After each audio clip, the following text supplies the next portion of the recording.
Всем привет, вы на канале Toy House, и сегодня у меня вот такая шикарная новиночка от компании Автоистория. И это у нас КО 829 на базе ЗИЛ 4333. Комбинированная коммунальная машина, да, это, ну, в простонародье можно сказать, снегоуборщик. Этот снегоуборщик у меня с пескоразбрасывателем, вот видим бункер. Есть также модель, именно которая распыляет реагенты. Модельчика у нас выполнена практически вся из пластика. Металлическая кабина у нас и резиновые покрышки. Все надстройки, все это пластик.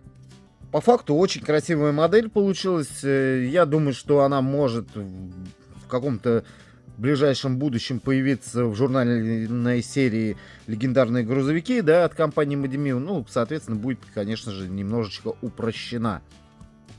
Давайте же рассмотрим модель более детально. И посмотрите, сразу обратил внимание на отвал, либо его еще называют плуг, соответственно. Вот эта серая линия покрашена неровно. Можете обратить внимание, да, что вот эти части как бы немножечко кривовато покрасили. Плюс ко всему, минус здесь, что здесь все статично. Ничего не двигается, хотя такое по ощущениям, что двигаться могло бы. Это, кстати, вот смотрите, механизм мы видим, да, плуга, который в целом снимается летом. Машина круглогодичная. Меняется здесь навесное оборудование для полива улиц, уборки, соответственно, и он работает уже в летний период. Оптика у нас вся пластиковая. Посмотрите, как классно сделаны фары. Поворотники проработаны, видите? Здесь прикольно. Значок ЗИЛ у нас присутствует, но что-то слабо читаемый, да. Дворники у нас сделаны отдельным элементом. Габаритные огни сделаны отдельным элементом. И смотрите, внутри у нас, кстати, приборная панель окрашена. Есть даже какие-то там проработочка. В целом кабина сделана внутри тоже довольно-таки неплохо. Единственное, в черном цвете. Плохо видно через маленькие окошки. Через перед. Вот. Как-то так.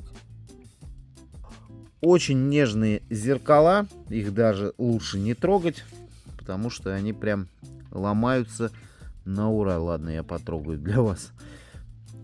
Поворотничек тоже отдельным элементом. Ручки отдельным элементом.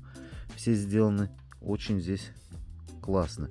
Мигалочка на крыше. Посмотрите, какая шикарная просто детализация. Вот мигалочка прям класс получилась. Ну и сама надстроечка пошла. Вот это у нас как метелка называется. Она, кстати, как будто бы такая тоже прорезиненная. Смотрите, с расшивочкой идут покрышки у нас. С надписями. Цена начинается где-то, ну, от 3000 можно найти и до 5,5-6, но опять-таки за 5-6 уже можно, в принципе, приобрести SSM-овскую модель. Так, сам бункер.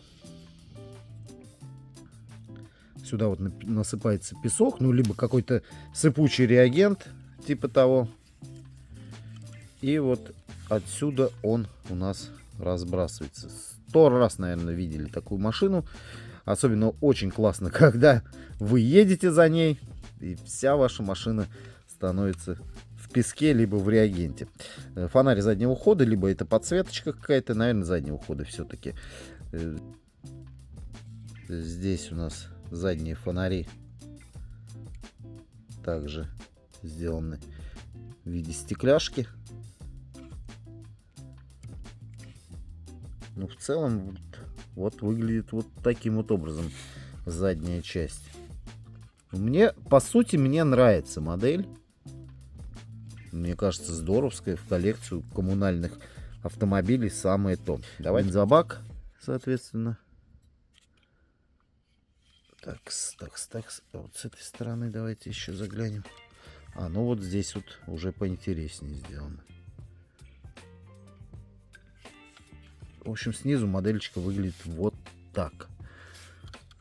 Проработочка у нас, соответственно, есть, имеется. И посмотрите, я так понимаю, внутри вот хромированный вот этот элемент, это цепь, наверное, цепь вот этого пескоразбрасывателя идет. Если я ошибаюсь, поправьте, всегда можете написать в комментарии, как это правильно называется. Задние колеса спаренные идут, также с расшивочкой, соответственно, все читаемо, очень здорово сделано. Так, задний мост, глушитель, соответственно, видно коробку. Ну, в общем, вообще здоровская моделька. Конечно, она может быть хрупкая, да, не стоит прям ее гонять. Жалко, конечно, знаете что у меня нет во дворе снега на улице. Почему-то в этом году вообще снега мало. И так бы я вышел бы, конечно, пофоткал бы его на улице. Но, к сожалению, снега нет. Если сейчас вдруг пойдет снег, то на превьюшечку обязательно поставлю тогда модель данную на улице. Ну нет, так придется фотографировать где-то в другом месте. Так, прокат модели у нас. Обратил внимание, что 8 идет переднее колесо. Это такая болезнь. Лежачий полицейский, смотрите, проходит прям. Считает. А вот эта щеточка подвижная, что ли, у нас получается. Смотрите, здесь идет, ну, такой небольшой подвижный механизм. Чуть-чуть она шевелится. С другой стороны, вроде бы все ровненько. Ну что, ребят, вот такой вот сегодня у нас обзор. Если вам понравилось, пишите свое мнение в комментарии. Как вам такая модель? Жду от вас обратной связи. Все, всем пока и всем самое главное, конечно же, добра.